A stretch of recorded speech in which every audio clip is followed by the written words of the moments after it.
Back here on the GSMC Chip Shot Football Podcast to talk about the other Harbaugh brother, this time John Harbaugh and the Baltimore Ravens, more so on Lamar Jackson and the NFL draft. At the NFL annual meeting for all the coaches and owners and where everybody is down in Orlando, Florida, they asked John Harbaugh about Lamar Jackson and his input with the draft, how much he's involved in it, how much does he think that's okay going forward or so far in their time together. John Harbaugh was actually pretty open to it and openly admitted that he said he's looking at guys now. He and I agree on a few guys. We haven't disagreed on anybody yet. We're sharing our vision together.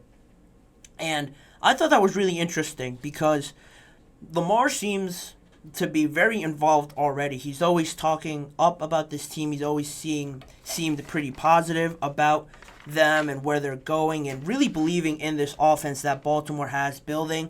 A lot of questions around receivers and a lot of criticism on Lamar Jackson also for his throwing and how much they throw the ball in compared to how much they run it. But I think this is really great to see and something that I don't know if other quarterbacks are involved. I'm sure some of the top guys are involved or their organizations ask them for their opinion. I'm not too sure how many guys are openly getting involved as much as Lamar Jackson is, just based on the report that came out. Sources say that Lamar was starting to get involved in some aspect back in 2022, breaking down a lot of South Florida wide receivers and going to their general manager, Eric DeCosta, with his notes, all these notes that he took on all these guys. And later that year, this was back in 2022, they drafted the Fort Lauderdale native, Zay Flowers, in that draft. You know how all that turned out. Zay Flowers is a very solid option for Lamar Jackson in Baltimore right now. He had a very impressive season last year, admittedly, and I think he has been one of their better wide receivers that they've drafted. Rashad Bateman started that way, but now he's kind of been in and out with injuries, or they don't really throw the ball already as it is, so he hasn't really gotten the chance to show out as much. And Zay Flowers, I think, just brings a little bit more of a dynamic aspect to this offense. He's more exciting in some way because he's quicker. He gets in and out of his breaks better. And all of that, you don't want to say it all came from Lamar Jackson. I'm sure the Ravens scout team and general managers and coaches were already looking at wide receivers and might have already pointed out Zay Flowers. But the fact that Lamar took the time, took the notes, went back and watched tape on all these receivers and how they would fit into this scheme, I think says a lot about Lamar and how this organization is really built, and one aspect of how they've been able to keep so much success going forward because of John Harbaugh and keeping that open, neutral availability with his players and just being very open with them and taking in their input, potentially open to changes in schemes and plays and stuff like that. That sort of transparency is my biggest thing in seeing it in an organization. Why not just the Ravens, but that whole division really in the AFC North is very good and so competitive. They're a big part of that for the last few years. They're going to continue to be successful if they do this. And a lot of coaches wouldn't do this. A lot of coaches aren't open to changing schemes, aren't open to player opinions. You know, it's this system and that's it. We're going to live and die by this. You don't want to point fingers or blame anybody for, being bad, but just the way it all broke down in Denver, a lot of reports said that Sean Payton was very adamant about doing things his way.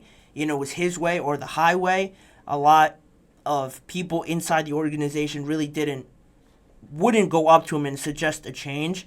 You saw the relationship he had with Russell Wilson and the way sometimes he talked to him on the sidelines, the way he coached them up. You don't want to say, or I don't want to say that he felt above everybody, but it just gives off that impression a little bit that if people aren't agreeing with you, that nothing will work and you can't come to a compromise. It doesn't look great from that point. So that's another aspect of it, the other side of the spectrum. And if it continues to go this way, I think for the Ravens, it would only get better. They're going to need it to go better because they've lost a lot of players in free agency, not to mention the offensive line, losing 3 to 2 starters already. But they also lost Odell Beckham Jr. He's technically still a free agent. He could come back, but it's not really trending that way. Devin Duvernay is another one that they lost. I want to say he signed with the Jaguars. I know he signed somewhere else. I'm not 100% sure if it's the Jaguars. He's definitely gone. I mentioned Bateman. He's coming up on a negotiating period next year, I want to say. So that's another one where you're not really in risk of losing him. You're still going to negotiate and go over everything, but at the same time, he could be on the way out. So then that really leaves you only with Zay Flowers, and now you got to look at your options, and this is where Lamar comes in and getting more involved this year. I'm assuming they have more picks this year, pick 30, 62, 93 to name a few of them, and just over the course of their recent history, they haven't been so successful with drafting wide receivers. And it's a good thing, I guess, Lamar did come in, because before this, they've drafted 7 wide receivers over the last 6 years. And I couldn't name too many that they've drafted that are still with them right now, as of today, April 3rd, 2024. The only one is Zay Flowers from last year, Lamar Jackson suggesting him. Again, their scouts and their team might have already been on it, but you can connect the dots there a little bit with Lamar Jackson getting involved, and maybe he was very adamant about drafting Zay Flowers. Maybe he really liked him, and he was his number one guy, and they ended up trusting Lamar with that and going that way. It turned out very well for him.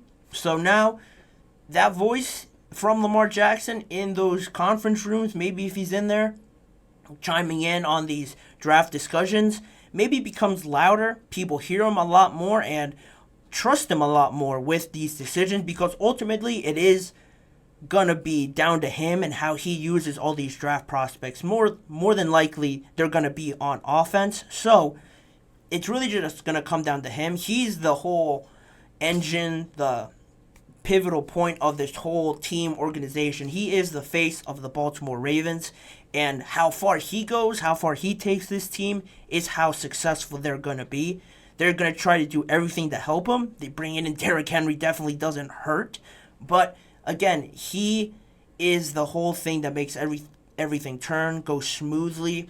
John Harbaugh also talked about it, mentioning or answering a question on how Derrick Henry might change this offense and how he might consider making him the pivotal point of it. He stated that, Derrick Henry coming in is going to create some change. He said, and we'll want to know what he thinks. I believe he'll be a big part of the architecture of this offense, speaking of Lamar and Derrick Henry. But ultimately, he went on and said that, Derrick Henry coming in is going to change. He is open to that change. He wants this offense to evolve. If it's not evolving, he believes they're not doing their job right and that they're not really getting better. But he still stressed that this is going as far as Lamar goes. He is the pivotal point of it. And, he said more on Lamar Jackson. He'll come back, he'll look at everything, and we'll know what he thinks. I think that's great. More teams and more general managers should do this, or it should be brought to light more often that, Patrick Mahomes is chiming in on this, or Joe Burrow suggested we go this way. I think for right now, it's still seen as, it's like a bit of a surprise. When a coach says it, everyone kind of takes it like, oh, wow, like they're really doing that? All right, well, hopefully it turns out well for them. Whereas all these quarterbacks are really the face of their team. If you have a top 5, top 7 quarterback right now, you're most likely one of the best teams in the NFL, and you're making that whole team go, like I said with Lamar. So I don't think it even should be much of a surprise when Joe Burrow says, hey, I think we should go Jamar Chase and draft him instead of Penei Sewell. Could that have happened? Maybe. It wasn't really reported, but that could have happened, and look how well it turned out. If you're Justin Herbert, you say coming up in this year, I want this receiver, or I trust you guys, let's go offensive line. And then you go that way and you live and die with that decision, because they are such a pivotal point, and they should be brought in more into these discussions, into these conversations. I'm always surprised when I talked about this a few days ago now. I think it was this week. Matt LaFleur, the coach of the Green Bay Packers, said he was surprised and caught off guard when they released Aaron Jones, they signed Josh Jacobs, and that whole process went down. It is different because we're talking about the coach, but I'm always surprised when I see that everybody in an organization is sort of divided, or there is just a lost communication out there between general manager, owner, coach, even quarterback now. He should be involved, whoever he is, in those conversations. I think they should just get together and get a conversation going and talk about these big decisions. Only the caveat is, again, if you have one of those top quarterbacks. You're not doing this with every quarterback. I want to make sure that's clear. But when you have a Joe Burrow, a Herbert, a Josh Allen, especially now that Stephon Diggs was traded, you have to ask him and you have to get his input, and everybody coming together to make those decisions, I think will end up benefiting the team a lot more.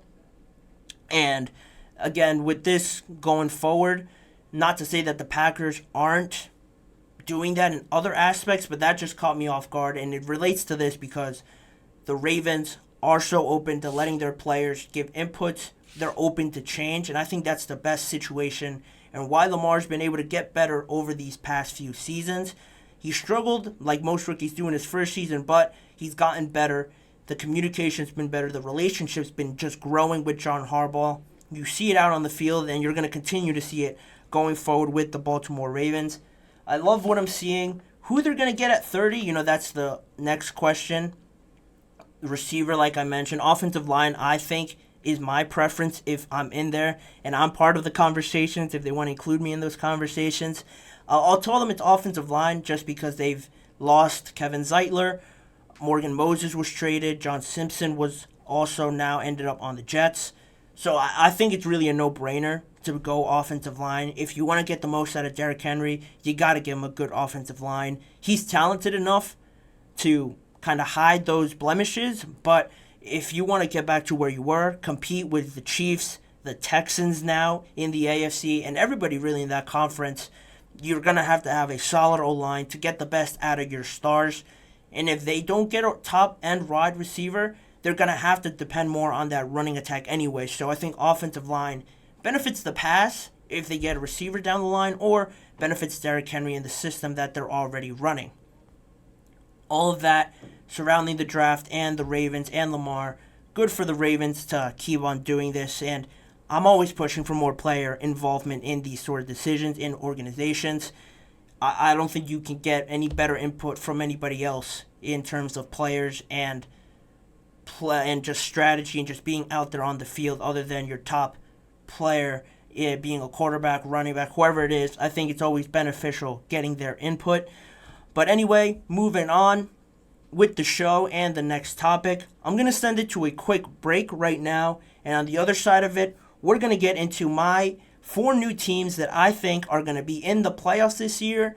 4 new teams means I'm going to be taking 4 out who made the playoffs last year. So stick around to find out who's in and who's out of the playoffs, in my opinion, as well as reacting to the Stephon Diggs trade that shocked the whole NFL world today. All of that coming up right after this break.